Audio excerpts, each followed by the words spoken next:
grande, todos muito bem-vindos. Estamos aqui no Digitalcast. Vocês sabem que aqui no Instagram, no ao vivo, a gente faz a gravação que vai depois para o nosso podcast. E hoje a gente tem um super convidado, um hematologista de mão cheia, sabe tudo de hematologia. Já já eu faço a apresentação oficial. Nós vamos conversar, nós vamos variar inibidores de JAK. Então, mais uma vez, a gente fala de inibidores de JAK.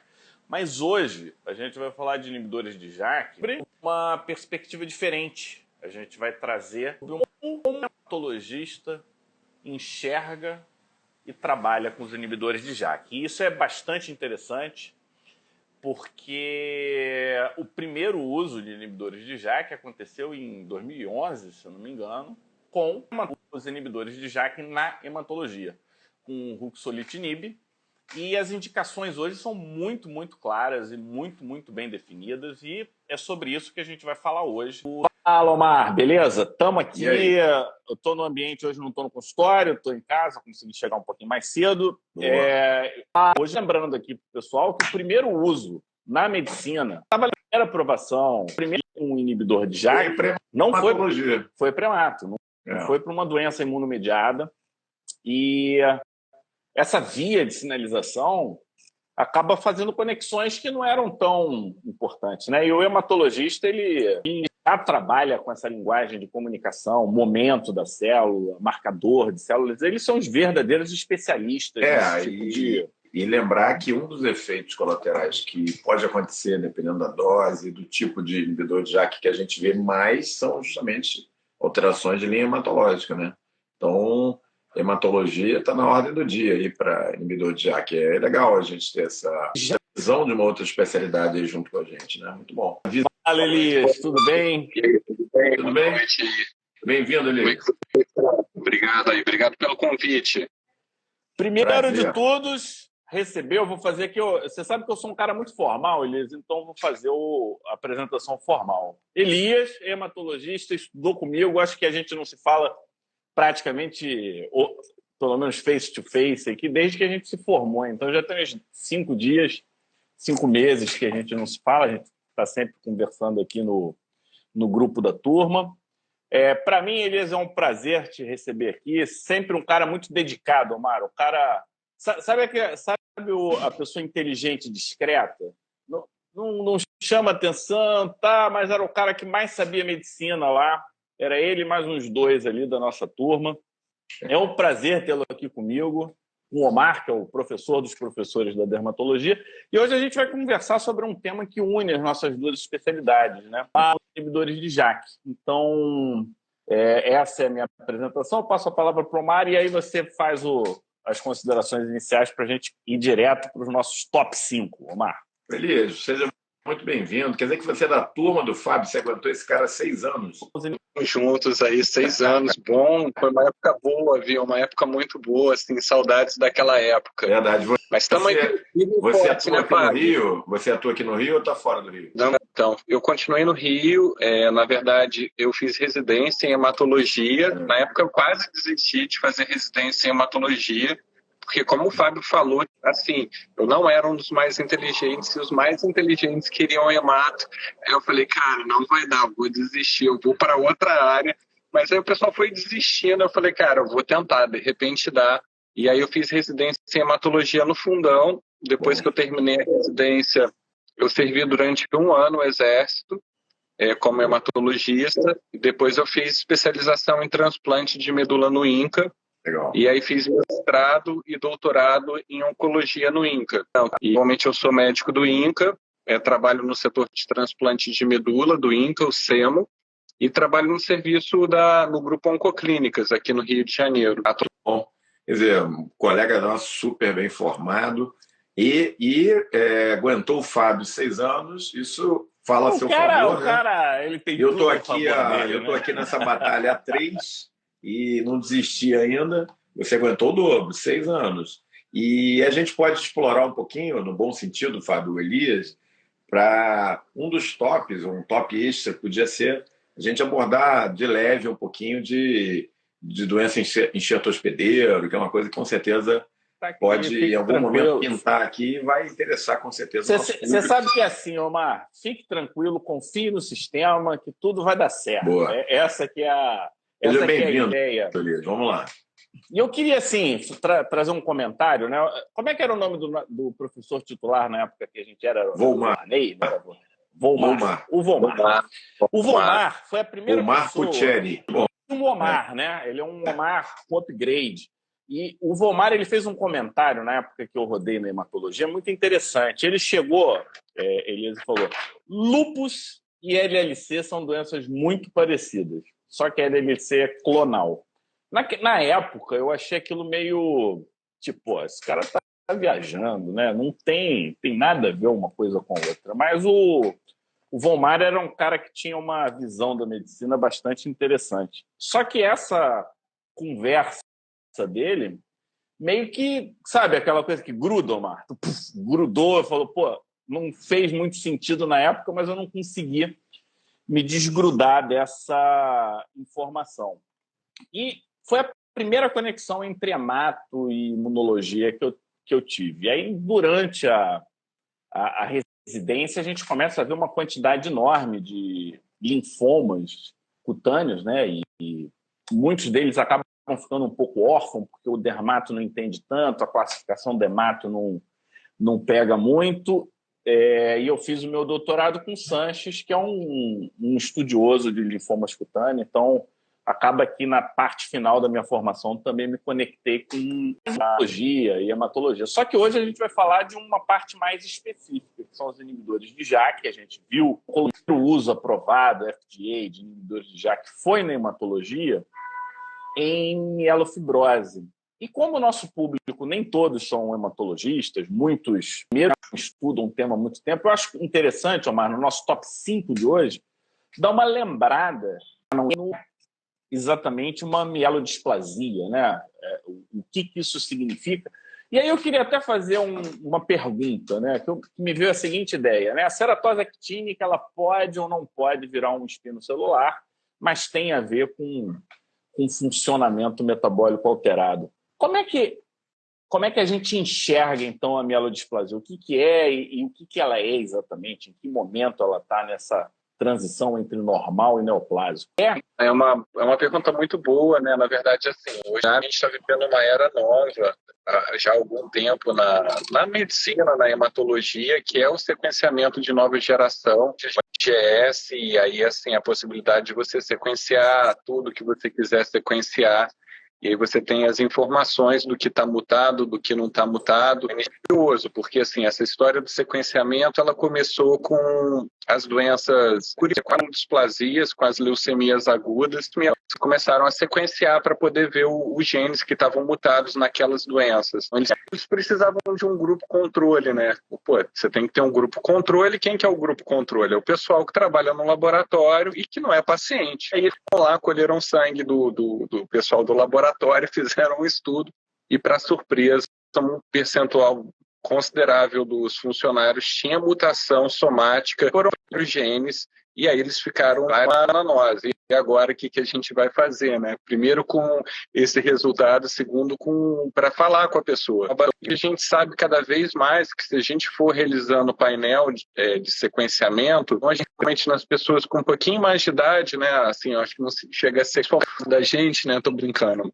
Mas se pegar até a nossa faixa etária, a gente vai encontrar várias pessoas que têm mutações em genes que estão associados à hematopoese clonal, que a gente chama de chips, você fica com aquela informação sem saber o que vai acontecer. E é meio que parecido, assim, traçando um paralelo com essa questão que você falou da ceratose actínica. Então, alterações moleculares que já aconteceram, efetivamente não tem nenhum significado clínico, e indicam hematopoese clonal de significado indeterminado, e as pessoas podem ter algum tipo de evolução ou não. Isso é curioso porque a gente consegue detectar no momento que surge, né, mas detectar no momento anterior, não ao envolvimento desenvolvimento hematológica. Em relação às mielodisplasias, né, assim, de forma geral, tem um defeito na hematopoese, um defeito na célula tronco. A gente pode ter diferentes manifestações clínicas que, de uma maneira geral, vão se traduzir por uma ou outra citopenia. A gente vai ter uma anemia, uma leucopenia, uma trombocitopenia, uma combinação com as citopenias. Eventualmente, ele pode ter até, por exemplo, uma anemia com uma leucocitose, isso é uma leucocitose patológica. Então, quando a gente vai falar dos inibidores de JAK, aí é importante a gente focar nas doenças mieloproliferativas, já que são as doenças nos quais os inibidores de JAK são utilizados, né? Então, assim, de uma forma sintética, a gente tem 4 doenças mieloproliferativas principais: a polistemia vera, a mielofibrose, a trombocitose essencial, a leucemia mieloide crônica, né? Então, a leucemia mieloide crônica é aquela doença que todo mundo estuda desde o início da faculdade de medicina, que tem uma translocação típica, né, 922, que gera o cromossomo Filadélfia. Então, essa a gente anota de lado, e a gente vai falar das outras doenças mieloproliferativas que são Filadélfia negativa. E a gente entra, né, a polistemia vera, a mielofibrose e a trombocitose essencial, que são patologias hematológicas que estão ligadas, de uma certa forma, a alterações na via do JAK-STAT, né? E aí aonde dos inibidores de JAK passou a ter algum papel. Então, a gente... Omar, você vê que, de uma forma simpática, ele me corrigiu, né? Não tem nada a ver mielodisplasia e JAK, são mieloproliferativas, mas ele respondeu a minha pergunta, que foi uma boa pergunta, que ele disse que foi uma boa pergunta. Então já está valendo. Mas tem uma intersecção, assim, na verdade, as coisas, elas têm, como tudo na medicina, tem uma intersecção entre mielodisplasia e tem doença que a gente não consegue diferenciar uma da outra. E aí, sempre me chamou a atenção, hoje eu tenho, de certa forma, meio que um lado meio profeta, sabe? Então, um dos lados profetas que eu tenho é exatamente essa questão que a Hemato já usa, né? Você fazer uma marcação, identificar as mutações, você fazer uma conexão entre essas mutações e talvez um marcador, alguma proteína, algo do tipo, e usar isso como um guia para a sua terapêutica, né? Isso, em algumas situações na hematologia você tem, em algumas situações na oncologia você tem, e nas doenças imunomediadas, eu acho que esse talvez venha a ser o caminho, porque hoje o Omar ele trabalha muito com dermatite atópica. Hoje a gente tem uma subclassificação, né, Omar, da dermatite atópica. Então, quando você olha para a dermatite atópica, hoje a gente está chamando isso de endótipo, ou seja, é uma dermatite atópica com perfil imunológico A, tem um perfil imunológico B e por aí vai. E, por outro lado, tem o inverso, ou seja, doenças que são fenotipicamente muito distintas, como, por exemplo, pemphigoide bulhoso e dermatite atópica,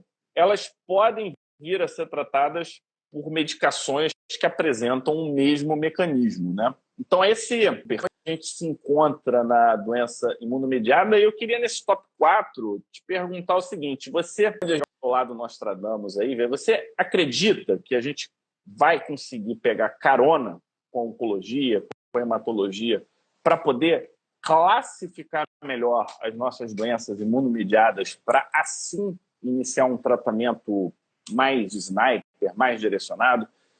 Ou isso é muito caro? Como é que você enxerga isso a curto, médio e longo prazo?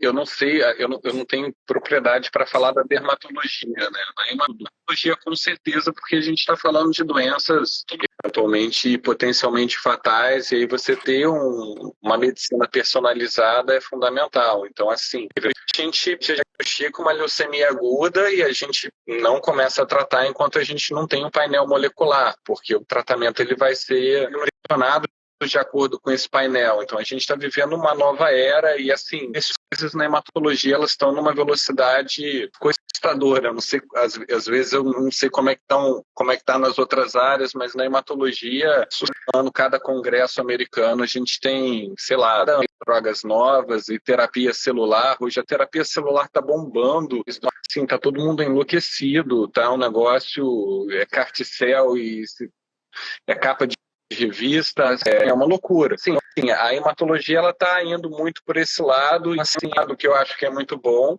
que é um lado da gente estar fazendo uma medicina cada vez mais aprimorada, a gente está aumentando a chance de resposta, de sobrevida. Acho que tem um lado que a gente está criando duas medicinas que são diametralmente opostas, né? Eu me lembro que quando eu fiz a faculdade, eu gosto muito de falar, o polo de inovação estava dentro da faculdade, né? Então, o polo de inovação era o fundão. A gente estava ali no 9F, onde estavam os medicamentos novos, era onde as coisas estavam acontecendo, o transplante. Assim, eu fiz essa residência, eu entrei foi em 2000, né? Isso tem 23 anos. Cara, hoje o polo de inovação ele migrou completamente e passou a estar na medicina privada, que é onde você vai conseguir ter acesso a esse tipo de exames, a esses medicamentos de alto custo. Sim, são duas realidades bem diferentes, né? Eu acho que esse caminhar para essa medicina mais tão analisada, mais molecular, mais direcionada, com medicamentos mais selecionados é inevitável, vai acontecer. Eu acho que talvez a grande questão, e talvez esse não seja o tema da nossa discussão, é como fazer isso ser algo uniforme que se estenda a todos os pacientes, independente dele ser coberto por uma seguradora ou não. Acho que é um ponto crucial aí para os próximos anos e para tentar incorporar essas novas tecnologias, né? A gente, acho que na Dermato, vive uma situação um pouco espelhada disso que você estava discutindo, né?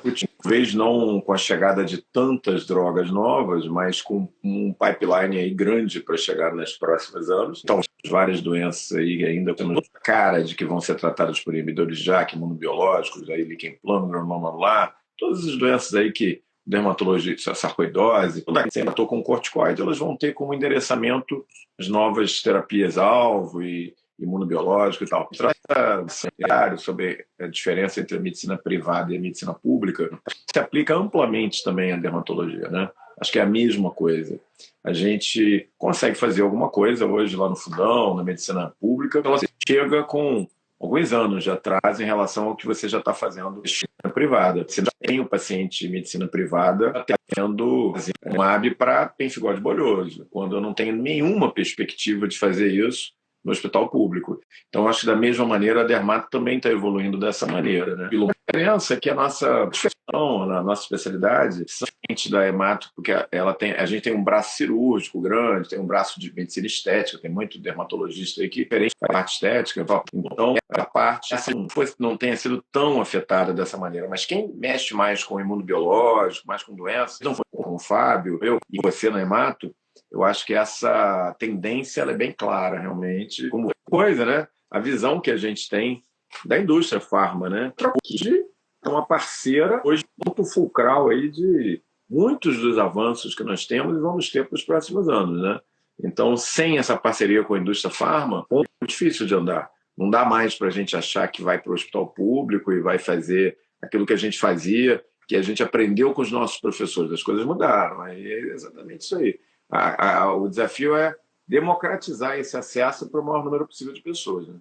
Soltou um post, não sei se ontem, que a gente fala do corticoide, né? Até muito quando nós vamos usar os corticoides. E algumas pessoas, eles comentaram ficaram incomodadas, né? Porque a gente hiperusa os corticoides, né? Por questão de acesso, não é só por questão de... Não é questão de erro de prescrição. Considerando as prescrições corretas, a gente hiperusa e o principal motivo é acesso. As pessoas não conseguem ter acesso. Hoje eu passei na enfermaria lá do Tropical, pessoas com buloses, é difícil o controle e você não consegue ter acesso com facilidade de biológicos, a imunoglobulina, o plasmaférias, ou o que quer que seja. Sempre fica uma coisa travada. Pontos no nosso top 3 de hoje, Omar, eu quero trazer um dos pontos que une, acho que talvez tenha sido o principal ponto de união, o primeiro ponto de união entre dermatologia e hematologia. E olha, eu estudei linfoma, existiam os linfomas B, os sintomas B. E o prurido fazia parte, né? Febre, prurido. Eu falando com besteira, o Elias ele vai me corrigir de forma simpática, como sempre. E prurido, fala de prurido e inibidores de JAK, os inibidores de JAK estão se mostrando como um excepcional medicamento para o controle do prurido. A gente queria pegar o gancho das glândulas mieloproliferativas, mas antes de entrar nelas propriamente dita, falar do prurido na hematologia. Como vocês hoje cuidam do prurido e se vocês já estão lançando mão dos inibidores de JAK em alguns contextos no cuidado do prurido, ou se encaminha, eu não sei como é que funciona hoje o cuidado do prurido no portador de doenças hematológicas. Tem um dermatologista para chamar de seu, né? Como diz. Tem que ter um dermatologista. Cara, a gente convive, a dermatologia e hematologia são especialidades simbióticas, né? Então, assim, a gente tem, lá na unidade de transplante do INCA, a gente tem dois dermatologistas residentes, entendeu? Então, assim, não tem como, tem que andar com dermatologista, porque se não for doença do enxerto, vai ser fusariose, vai ser, enfim, não tem como. E aí, assim, a gente acaba pedindo muito socorro ao dermatologista nesse manejo do prurido e tudo, e a gente aprende sempre com o dermato. É óbvio que vocês têm um olhar totalmente diferenciado, a gente tem uma receita meio, né, encaixotada e nem sempre dá certo. Agora que a gente vê que não é incomum é o paciente com prurido já crônico há muito tempo e aí ninguém faz o diagnóstico da doença hematológica. Então, eu já tive um caso aqui de um garoto jovem, ele ficou 1 ano investigando prurido. 1 ano. Sim, ele já tinha umas lesões crônicas e ele dormia de tanto que ele coçava. Até que alguém pediu uma tomografia e viu que tinha linfonodos aumentados e era uma doença de Hodgkin. Ninguém diagnosticou uma doença de Hodgkin. Da mesma forma, em relação às doenças mieloproliferativas, às vezes isso acontece, da gente se deparar, por exemplo, um paciente com polistemia vera, assim, aquele prurido incontrolável, ele vai tomar banho e aí quando ele toma o banho com a água quente, aquilo fica insuportável. Tem gente chega te contando essa história. Teve uma história que foi muito engraçada, para residente, apareceu um paciente que ele tinha um prurido incontrolável e ninguém resolveu o problema dele, nem o médico. E aí ele foi no pai de santo, aí o pai de santo falou para ele, meu filho, vai doar sangue. E aí quando ele chegou para doar sangue, o pessoal faz aquele microhematócrito, viu que o cara estava com, sei lá, 60, 70 de hematócrito, e aí encaminhou para a gente, né? Aí todo mundo queria o telefone do pai de santo, porque achou que o cara... Mas é isso, a gente acaba se esbarrando tanto com o prurido quanto uma complicação da doença e, às vezes, como um dilema para o diagnóstico da doença hematológica. Eu tenho, lá no meu ambulatório, lá no fundão, dermatite atópica, o pessoal acha que tudo que coça é dermatite atópica. Então vai lá para mim, eu tenho algumas pruridermias, dermatando comigo lá há 10 anos, 12 anos. Inclusive aquelas histórias clássicas, né, do paciente que trabalhou em indústria química durante a vida toda, aí faz lesão tipo dermatite de contato, você faz PET teste, faz tal, aí afasta tudo, o cara continua fazendo dermatite de contato, né? E assim, lesões de fotoeczema, lesão e tal. Então é aquele famoso reator persistente à luz solar, reticuloide actínico e tal, e que o paciente já está lá comigo há 15 anos, né? Mas eu rastreio ele sempre, parece lesão infiltrada, a gente vai lá biopsia, aí fica de olho lá no hemograma dele e tal, mas nada, ele não evoluiu para um linfoma. Mas é aquele paciente que ele mesmo já está treinado, né? Eu falo, eu tenho que estar vendo você aqui 3, 4 vezes por ano. Rastreio ele sempre, está ali batendo na trave, né? Provavelmente, se for fazer o exame que você se referiu no início, que eu não guardei o nome, em tempo real, como é que é o endpoint? Às vezes é um exame clínico, né? Não, examinável. Mas você falou do exame que vocês estão fazendo, eu não guardei o nome dele, o NRS. Então, o NGS a gente faz só para quando o sequenciamento. Provavelmente, se fizer nesses meus pacientes, vai estar cheio de mutação somática. Mas o fato é que ele não abriu um quadro de linfoma, né? Mas a pergunta que o Fábio te fez, que eu também achei uma pergunta bem interessante, e aí eu queria te perguntar também, reforçar esse ponto na pergunta. A gente tem uma resposta maravilhosa, pelo menos no prurido de dermatite atópica, quando entra com o inibidor de JAK. Esse mesmo resultado vocês têm nas pruridermias relacionadas a linfomas, a doenças hematológicas, quando usa o inibidor de JAK ou não? Né? Simplesmente quando a gente trata a doença, você consegue controlar o prurido. Então, por exemplo, um linfoma de Hodgkin, você tratou, você controla o prurido. A polistemia, você fez flebotomia, né, fez a sangria, ou está fazendo hidroxureia, você consegue controlar o prurido. O problema maior passa a ser realmente com a micose fungoide, né, com linfomas T cutâneos. Esses sim são os linfoaspiradores. Aí quem trabalha com linfoma T cutâneo, eu acho que passa a ser um desafio. Eu nunca vi ninguém prescrever, pelo menos hematologista, né, inibidor de JAK para controle de prurido. Não sei se vocês usam via sistêmica, né, ou se usam via tópica. Assim, pelo menos nunca vi. Aí eu não tenho experiência. Aqui, micose fungoide, a gente não usa inibidor de JAK. Conforme você faz o tratamento, às vezes até fototerapia, Neroband, ou pulva que seja, aí metrexato acaba melhorando também o prurido, né? Pelo andamento da doença, né? Bem, é aquela doença que vai evoluir ali por décadas, né? Via de regra. O que vai acabar acontecendo, é o que eu acho, que por conta da via IL-31, a gente vai começar a tratar o sintoma prurido, assim como, por exemplo, a gente faz o corticoide. Então, a gente tem lá uma micose fungoide, sabe que se usar o corticoide vai ter um efeito. Não é espetacular, mas em alguns casos funciona bem, em outros funciona maravilhosamente bem, em outros funciona mais ou menos. O que vai acontecer é que a gente vai começar a olhar mais para essa via em todas as condições em que o prurido é refratário ao tratamento tradicional. Então, provavelmente vai acontecer isso. Vão pegar pacientes com micose fungoide, que tem prurido crônico, vão ver essa via é importante ou não é importante. Pelo menos é que como alumbrando, né, essa visão. Fábio, e que seja para dar...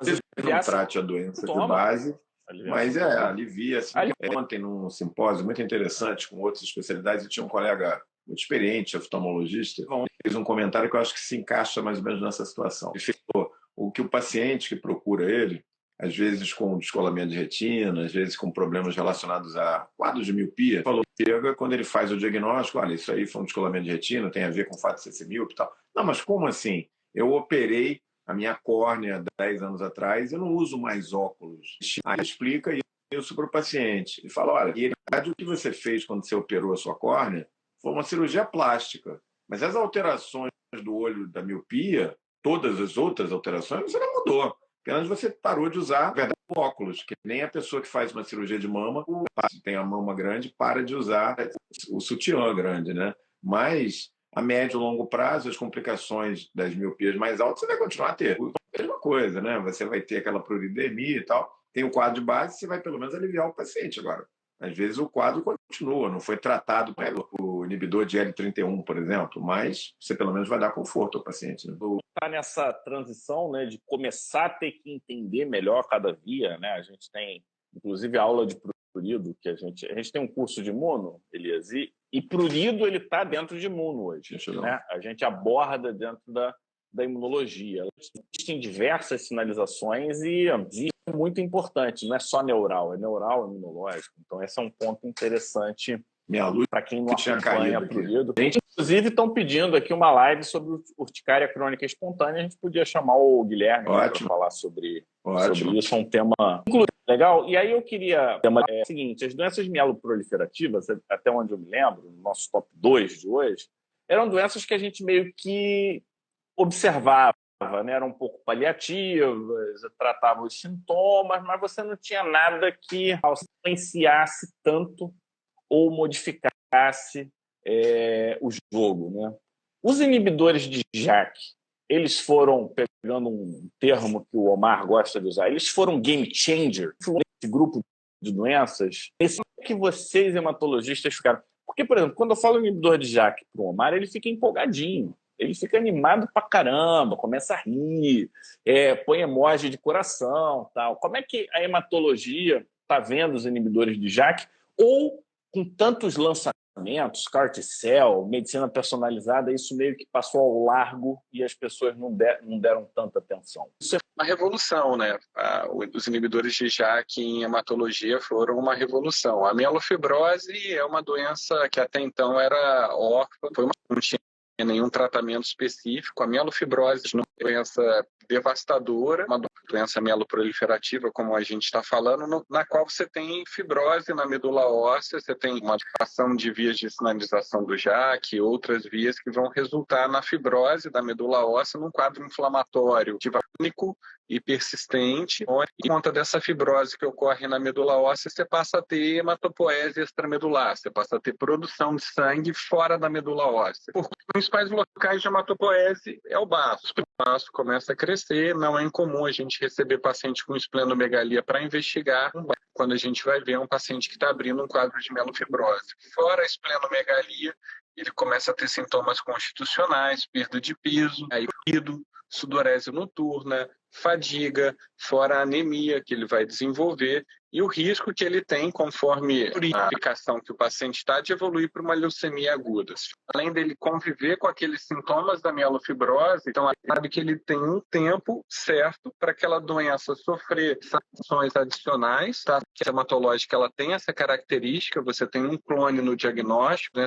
Clone, que ele tem remutações, vão surgir outros clones. No final, a doença que você tem, ela é, do ponto de vista biológico, totalmente diferente da doença no início. E se eventualmente aquela célula que já tem uma mutação driver, tipo JAK, mutado, ela adquire uma outra mutação de alto risco, aquilo vai sobrepondo, ele vai evoluir para uma leucemia aguda e vai morrer por conta da leucemia aguda. Sim, os inibidores de JAK no tratamento da mielofibrose, de falar que você disse, são modificadores do jogo, totalmente. Para os pacientes que têm mielofibrose, que a gente classifica como um risco intermediário a alto, então prescreve o ruxolitinib, que é um inibidor não seletivo, ele inibe tanto a JAK1 quanto a JAK2. Sim, esses pacientes eles vão ter uma redução do baço, a esplenomegalia ela praticamente desaparece. Esse paciente ele começa a ganhar peso, ele volta para o peso que ele tinha, o prurido desaparece, a sudorese noturna desaparece. Parece existir também um certo retardo em relação à evolução para uma leucemia aguda. Então, você meio que estende a fase crônica da doença. É óbvio que não é uma medicação que vai curar a doença e que vai com que o paciente fique indefinidamente naquela apresentação crônica.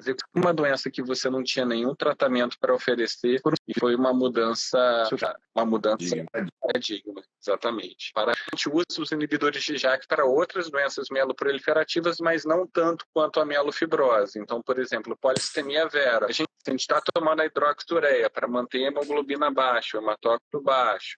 E aí ele não está tolerando a hidroxureia por algum motivo. A gente pode lançar a mão dos inibidores de JAK. Como é que foram revolucionários? E eu acho que, assim, uma das áreas que os inibidores de JAK foram mais revolucionários na hematologia foi no transplante de medula óssea. Assim, a doença do enxerto contra o hospedeiro... A gente vai chegar lá. Calma. Você é um cara que está na frente do tempo, porque eu vou botar aqui o nosso top quase Omar. Porque o Omar é um cara que ele quer rejuvenescer as pessoas com anti-inflamatório. E recentemente, o Omar ele fez um post. Omar, eu vou passar a pergunta para você, porque você já sabe do que eu estou falando. Mas eu, por exemplo, vejo, né, doenças mieloativas ou mielodisplasias como uma resposta até ao processo do envelhecimento, né? A forma como a pessoa envelheceu, veio algum tipo de demanda lá no nosso centro produtor na medula, e isso, por conta dessa comunicação, ou falha de comunicação, ou excesso de comunicação, você acaba tendo uma sequência, né? E aí o Omar falou, cara, eu sou o cara da Imuno, ele não fala modificadores de jogo, ele fala game changer, porque ele usa muito anglicismo aqui.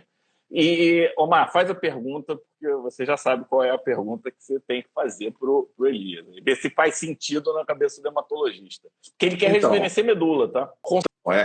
Gostou do post que eu preparei tem uns dias, porque eu estava lendo um artigo que eu fiquei muito animado, é publicado na Cell Biotechnology, agora em março.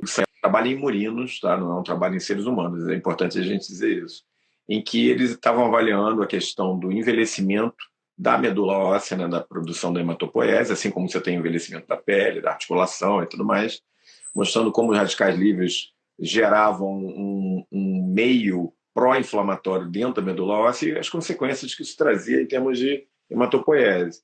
E eles teorizaram que o uso do anakinra, o bloqueador de L1, poderia, pelo seu efeito anti-inflamatório, poderia colocar entre aspas isso aí, rejuvenescer essa medula óssea e trazer essa, vamos dizer assim, essa hematopoiese para 30 anos para trás, puxar o relógio em 30 anos, né? Por exemplo, uma medula óssea que está lá já no limite de um paciente de 70 anos para a sua, assim, seus melhores momentos, seus anos dourados aí dos 30, dos 40. Os dados nessa publicação são muito interessantes, né? Eu fiz o post, eu acho que o Fábio não tinha me falado não, mas eu acho que ele gostou do post. E aí, obviamente que o anakinra não é um anti-inflamatório, como a maioria das pessoas pensa no anti-inflamatório, você vai lá e compra, custa R$100 mil. Esse trabalho foi feito, tem seus efeitos colaterais, né, inclusive. O trabalho foi feito em modelo murino, não necessariamente tudo que vem do modelo murino é aplicável ipsiliter em seres humanos, mas abre uma perspectiva realmente muito interessante, né, de rejuvenescimento de medula óssea, vamos dizer assim, de produção de hematopoiese. Você, como hematologista, Elias, não sei se você leu, mas brevemente resumido, é mais ou menos essa a ideia do que foi feito. O que você acha disso? Como é que você vê? Não sei. Eu, poxa, achei bem interessante. Eu estava olhando pele digital e estava vendo os posts, achei bem interessante. Então, assim, tem um dado curioso, né, que quando a gente vai escolher um doador de medula, a gente se depara com várias situações. Então, por exemplo, vai escolher um homem, vai escolher uma mulher, vai escolher um doador que é aparentado, por exemplo, um irmão totalmente compatível, ou vai escolher um doador de registro. E aí tem uma situação que não é infrequente. Por exemplo, você tem um paciente entre 60 e 70 anos, ele tem uma leucemia aguda com indicação de transplante. Os irmãos sanguíneos e descobre que ele tem doadores compatíveis, aparentados. Só que o doador ele tem, sei lá, 68, 70 anos. Você cadastra ele no registro e você encontra um doador não relacionado, totalmente compatível, que tem 30 anos. E aí quem que a gente escolhe? A gente escolhe o doador não aparentado, o doador mais jovem, que a gente já sabe que isso acaba impactando enormemente no desfecho. Então, assim, a senescência celular, eu acho que ela é a medicina do futuro. Você como que as células envelhecem e entender como evitar a senescência celular. Entender patologia é um dos tópicos recorrentes, né? Até eu fiz doutorado em aplasia, esse era um dos tópicos recorrentes em aplasia, o encurtamento telomérico, né? Então, o telômero são aquelas proteínas que eles fecham a cromatina, como se fosse aquela pontinha do cadarço do tênis, que tem aquele plásticozinho para o cadarço não desenrolar. O telômero ele tem esse mecanismo de proteção e a gente sabe que o encurtamento telomérico ele acontece com o envelhecimento. A gente sabe que essas mutações clonais somáticas acontecem com o envelhecimento. No momento, eu não acredito na possibilidade de você reverter a senescência celular. Eu acho que o que você já teve de dano até aquele momento, aquilo é irreversível. Você consegue retardar o processo de envelhecimento celular. E como você vai fazer esse processo de retardar o envelhecimento? Aí vão entrar diversos medicamentos, diversas drogas e tudo. E eu acho, Omar, isso assim, é uma coisa que cada vez eu mais acredito, dando ali no INCA, é a questão de como a gente vive. Então, acho que isso é o principal determinante da senescência celular. Você faz ou não faz atividade física, você come mal, você se expõe ao sol, à radiação ultravioleta, você fuma, você dorme mal. Então, assim, cara, não adianta falar de medicamentos de alto custo se você tem um estilo de vida muito ruim, né? Mas, assim, respondendo de uma maneira direta, eu não acredito no momento que é possível reverter a senescência, né, o envelhecimento, mas só retardar. Não sei qual a opinião de vocês aí, se vocês puderem compartilhar aí. Eu tenho uma visão um pouco diferente.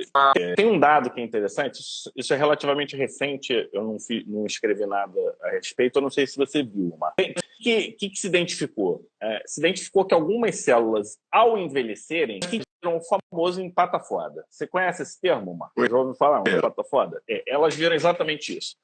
E elas viram isso por quê? Porque elas não saem dali e não se replicam mais. Elas começam a ocupar espaço. Então, a gente começa a ter um conceito de célula velha um pouco diferente, né, do que a gente tinha. Eu, por exemplo, até pouco tempo atrás, eu imaginava que todas as células velhas eram células que, ao longo e durante esse processo de vivificação e tudo, ela vai meio que acumulando as mutações, já não tem a mesma qualidade, por aí vai. Então, essas células, inclusive, Omar, elas expressam uma proteína na membrana que eu não sei se é a mesma ou se é muito semelhante ao do citomegalovírus. Então, o pessoal está usando a imunidade inata para identificar essas células e abrir espaço para células que se multiplicam.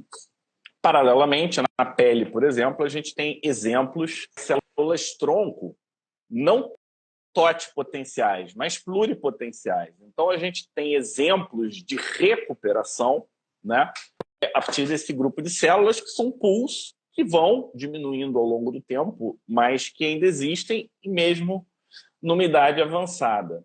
E um terceiro ponto é que a gente olha muito da perspectiva parenquimatosa em uma perspectiva estromal um pouco suave.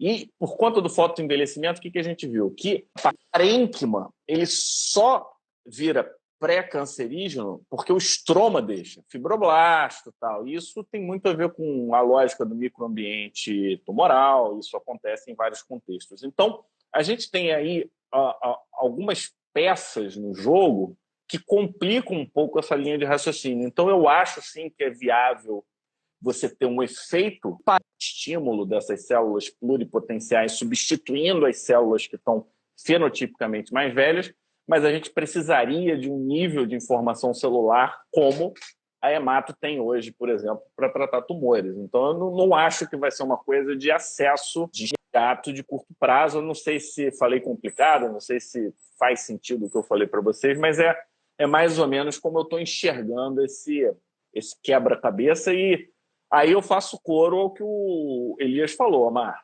Não adianta nada anaquinha ou qualquer outra coisa, porra, se você se alimenta mal, não faz atividade física, não vive feliz, não relaxa a mente, ou seja, você tem que... Você é resultado daquilo que você faz, né? Pelo menos parcialmente do que você apresenta, é isso, né? Minha visão. Muito foi. Gastou o seu latim, mas está certo. Na verdade, os dados que a gente estava comentando no post são dados de modelo Murino. No modelo Murino, eles conseguiram a reversão. Os dados subiu marcadores. Se isso vai ser possível no ser humano, aí é obviamente uma coisa em aberto, né? Mas eu acho que a medicina já avançou de uma maneira que é melhor a gente não duvidar, né? Olhar com carinho, né? Não é para incorporar, mas fica assim, tipo, coloca na prateleira. Então a gente está chegando, geralmente a gente fica com uma hora, Elias, para não ficar muito cansativo, mas a gente não podia deixar de falar do Omar pediu, você já ia entrando, e é a doença enxerto versus hospedeiro. Essa é uma doença inventada pelo homem, podemos dizer assim, né? Numa solução, a gente acabou trazendo esse problema de doença enxerto versus hospedeiro. Até pouco tempo atrás, a gente tinha uma dificuldade absurda de lidar. Eu não tenho muita experiência, mas, por exemplo, fotoféres, extracorpórea, né? Acho que até o pessoal do INCA tinha um pouco essa experiência. E com essa divisão de aguda e crônica, eu queria só dar um destaque para a crônica e passar a palavra para o Omar fechar a pergunta no nosso top 1. Um dos piores desfechos inflamatórios é quando dá fibrose. Fibrose, quando começa a fibrosar a pessoa fica agarrada, a pele fica dura. Isso é difícil pra caramba. A hipodermia talvez seja uma das doenças mais difíceis do tratamento, quando ela evolui. Você fica olhando aquilo inexoravelmente rolando na tua frente, é um nível de sofrimento muito, muito grande. Então, eu quando vejo essa perspectiva, né, de um dos braços fibrogênicos poderem ser tratados com uma medicação, isso foi uma das coisas que eu vou te falar, Omar, que mais me animou em relação aos inibidores de JAK. A gente está oferecendo algo que a gente não conseguia nunca. E a doença enxerto versus hospedeiro tem esses dois braços, né? Um braço mais esfoliativo, descamativo, erosivo, e um braço mais fibrogênico, um braço mais né? O Marco vai querer complementar alguma coisa em relação à pergunta e trazer a sua perspectiva de vida real, né? Que você trabalhando no transplante, eu acho que você já está fazendo isso e eu estou muito curioso para saber como é que você está vendo isso na vida real. Minha pergunta era essa mesmo, que eu ia fazer desde o início, né? Enxerto hospedeiro aguda é uma doença life-threatening, você chega a óbito mesmo, e a doença enxerto hospedeiro crônica, com as suas diversas manifestações, de lesão liquenoide, lesão venosa, lesões esclerodermiformes, é dramática, né, para o paciente, em termos de qualidade de vida, de tudo, e a gente fica até certo ponto desarmado, né, no que vai propor. O dermatologista tem o poder até do diagnóstico clínico nesses casos, mas tem muita dificuldade, assim como hematologista, questão terapêutica. Então, esse é que eu queria perguntar desde o início, estou curioso. O caminho são os inibidores de JAK, se você enxerga nesses dois cenários aí, alguma outra coisa que seja uma opção ao corticoide, enfim, como é que está essa situação? Você falou, é verdade, né? Essa questão da doença do enxerto, a gente é uma doença inventada, ela não existia, né? Assim, para mim, quando eu fui fazer transplante, foi frustrante. Na verdade, eu já tinha tido contato antes do INCA, eu tinha tido contato no fundão, a paciente com uma DEC crônica liquenoide, com GVHD crônico liquenoide, já passando com fascite e esclerodermia, e aquilo ali é uma coisa que não tem como passar desapercebido, né? Além da doença crônica, né, de pele, eu acho que a doença crônica pulmonar é uma das outras formas catastrófica, você vê paciente andando com bala de oxigênio, precisando de transplante de pulmão. O que era engraçado quando eu ia estudar a doença do enxerto é que aparecia assim, tipo, 15 medicamentos para poder tratar quem falhava o corticoide, né? Você olhava aquela tabela, lia, olhava assim, cara, quando tem 15 medicamentos para tratar alguma coisa é que nada funciona, né? Cara, você tem 15 drogas para algum problema é porque, assim, cara, é tudo ruim. E era exatamente isso, era tudo com...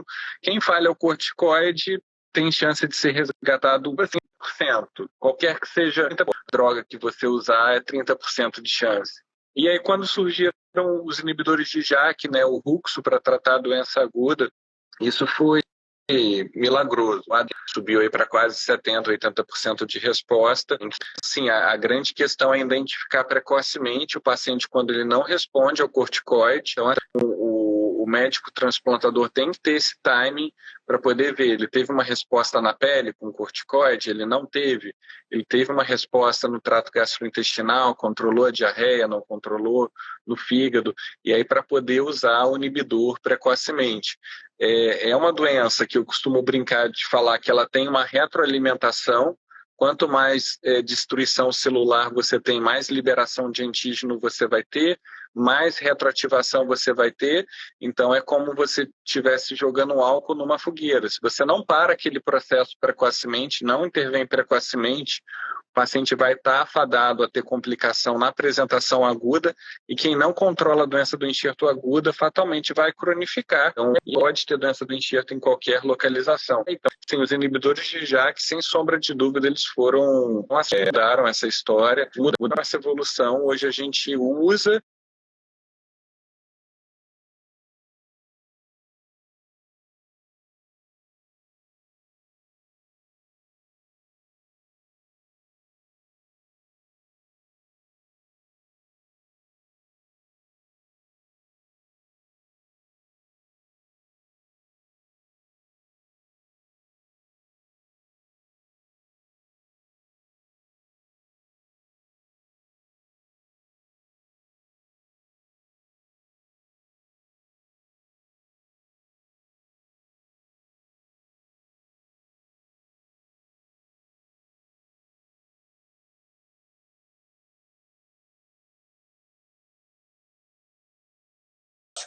nessa fala, né, como é que fica, né? Sem imunopatogênese, sem entender o que está acontecendo, você tenta ficar tirando, né? Você acaba fazendo essa lista de possibilidades. A única coisa que eu não entendi nesse processo, a medicação é tão boa, por que o corticoide ainda está lá na frente? Por que eu não começo com inibidores de JAK? Tem essa discussão internamente?